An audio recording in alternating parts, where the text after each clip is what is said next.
buenos días, buenos días. Buenos días, doctora Lesmes, buenos días, muchas gracias por atender nuestra invitación. Tiene 10 minutos, doctora Lesmes, bien pueda. Gracias. Yo quiero agradecer a la Comisión Séptima abrirnos este espacio para que nosotros podamos, como Secretaría Departamental de Salud, hacer algunas observaciones. Yo voy a tratar de ser sucinta y le mandaré por escrito la revisión total del proyecto de ley, pero me voy a concentrar en los aspectos que para nosotros... Perdón, acomode la cámara, por favor, que le está viendo solamente los ojos. Eso, muy bien. Sí. Se nota el despeine, señor presidente. Doctora María Cristina. Está linda, doctora, bien pueda. Doctora María Cristina. Señor. De pronto usted no alcanzó a escuchar, el señor presidente le concede inicialmente 10 minutos. 10 minutos.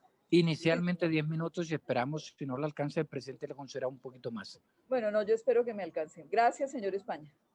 Entonces, como le decía, la Secretaría Departamental de Salud del Valle ha hecho una revisión exhaustiva de la norma y nosotros la entregaremos por escrito, pero yo, tratando de ser sucinta, voy a hablarle de las cosas que más nos preocupan. Nosotros creemos que el proyecto no garantiza la atención integral de los asegurados porque vuelve y nos deja por fuera la salud laboral y los accidentes de tránsito, que son causas de enfermedad y morir, y sobre todo de requerimiento de rehabilitación de nuestros ciudadanos. Y nos parece que un proyecto integral de salud no puede tener ese fraccionamiento histórico que hemos tenido. Desde el punto de vista financiero, que es quizás lo que para nosotros es más llamativo, observamos que en el artículo 52 se abre un espacio a los planes de fortalecimiento patrimonial y desarrollo operacional, tanto de las EPS y las IPS, pero no define tiempos para lograr estabilidad. Es decir, vuelven a abrir una puerta al desequilibrio financiero sin límite. En el artículo 53 incrementa los tiempos de pago de la cartera de más de 90 días a más de 90 días. En las normas actuales, las EPS tienen la obligación de pagar el 50% de la factura a tiempo de la erradicación y deberían tener 60 días para pagar el resto. Lo que nosotros aspiraríamos es que estas normas se cumplieran y no que buscáramos esguinces a los mismos para que los pagos sigan siendo atrasados.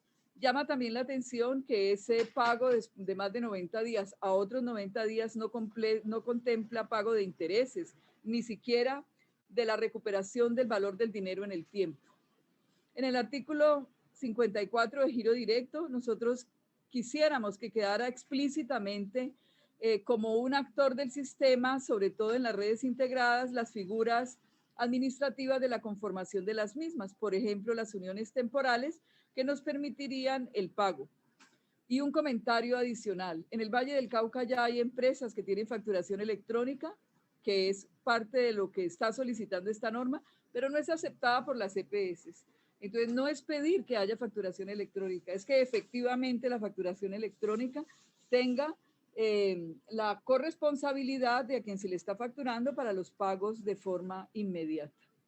En los artículos 55, 56 y 57, dice que no habrá costos de funcionamiento. Llama la atención que le pone funciones de liquidador a una nueva entidad cuando son de la Supersalud. Estoy hablando de la nueva entidad que se crea para el manejo de recursos del sistema. Nosotros consideramos que no hay necesidad de crear otro organismo de fondo de garantías, un organismo descentralizado con altos costos de funcionamiento, con unas funciones que perfectamente las podría asumir la AGRES. Nosotros tenemos un sistema desfinanciado y no entendemos la razón por la cual se va a crear otro monstruo de ese tamaño que además tiene funciones que no comprendemos. Por ejemplo, dice que tendrá como fuente de sus ingresos recursos de créditos internos y externos. Es decir, ¿ese fondo de garantías va a prestar recursos? ¿Se va a comportar como un banco? Yo creo que es necesario revisar esto y poner esas funciones adicionales de fondo de garantías a la ADRES y no la generación de otro ente descentralizado generador de burocracia y de gasto. En el artículo 61 se sube el salario base de cotización a 45 salarios mínimos, es decir, pasamos de 25 a 45. ¿Y qué pasa con esas personas, pocas, pero que vale la pena anotar que ganan en el país más de 45 millones? Entonces, ellos que deberían ser los que más cotizan al sistema para que esto fuera equitativo y solidario, no van a cotizar por los recursos adicionales que se ganan. Me parece que debería hacerse un estudio de quienes están generando ingresos superiores a 45 millones y ellos deberían ser solidarios, especialmente en aquello de que continuamos con las exoneraciones. En el artículo 62 volvemos a hablar de exoneración de aportes y están bajando las exoneraciones de personas que ganaban alrededor de 10 salarios mínimos, las pasan a 3 salarios mínimos. Es decir, que sí va a incluir unos recursos, pero llama mucho la atención que personas que ganan más de 3 millones de pesos sean exonerados del pago, sus empleadores exonerados del pago al régimen contributivo. Y en cambio, los trabajadores informales de la economía, que no tienen cómo, sí pueden garantizar el 100% de sus aportes. Nos parece que este sistema sigue siendo inequitativo y para nada solidario. Debería ser a la inversa. Los trabajadores que ganan más de 3 millones de pesos y sus empleadores deberían cotizar por la cotización completa de régimen contributivo y en cambio debería pensarse como a los trabajadores informales de la economía, aquellos que son independientes, subsidiarles en algo lo que corresponde a los empleadores. El proyecto deja de aclarar o sigue sin aclarar qué pasa con las personas del Sisbén 3 y 4 que no corresponden a los más pobres de los pobres, pero que no tienen ingresos. Para ellos sí no hay condiciones de equidad y de solidaridad. No es clara la cobertura de los residentes en Colombia sin distingo de su nacionalidad o permiso de permanencia. Para nosotros es un gran drama los extranjeros que llegan a Colombia de paseo o que residen en Colombia hace más de 20 años, que no hacen parte del sistema y que a través de la tutela nos obligan a garantizarle la prestación de servicios de salud, a pesar de que son residentes por mucho tiempo, pero que no tienen pues una condición de regularidad. Creo que debería haber un trabajo con Migración Colombia para garantizar que todos los residentes en Colombia cumplan con los deberes que están escritos en nuestra Constitución y en nuestras normas. No hay una claridad de intervención a las tarifas y precios en el servicio de los insumos, que es quizás uno de los problemas más grandes que nosotros tenemos. No hay una regulación específica de proveedores y de tecnologías costosas y especialmente de insumos. Le puedo hablar de los de traumatología, que es uno de los de sangre del Sistema General de Seguridad Social. No vemos tampoco que se solucionen los grandes problemas de la financiación y especialmente de flujo de recursos en el Sistema General de Seguridad Social, más cuando se abren espacios a 90 días más para el pago de las deudas que tienen las EPS a las IPS. Nos preocupa también la disminución del tiempo del plan de salud pública del país de 10 a 5 años.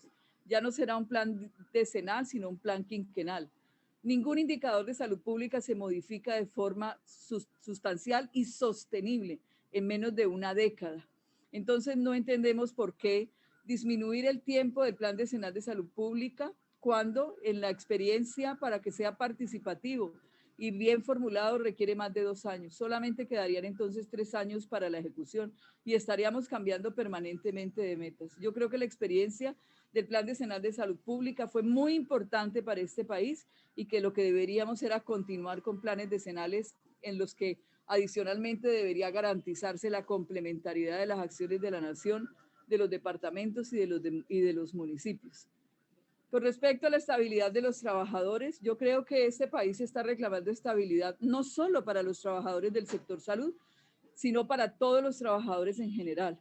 Creemos que la senda de la paz solo se encuentra cuando haya oportunidades laborales, de contratación con prestaciones, de estabilidad laboral y premisas fundamentales para la tranquilidad de todo el mundo. Y creemos que para hacer estas modificaciones deben revisarse las leyes de trabajo, incluida, por ejemplo, la edad del retiro forzoso, que permitió que algunas personas quedaran soportadas en nuestras plantas públicas a pesar de que sus condiciones de productividad no son las mismas. Esto por garantizarle el trabajo a algunas personas.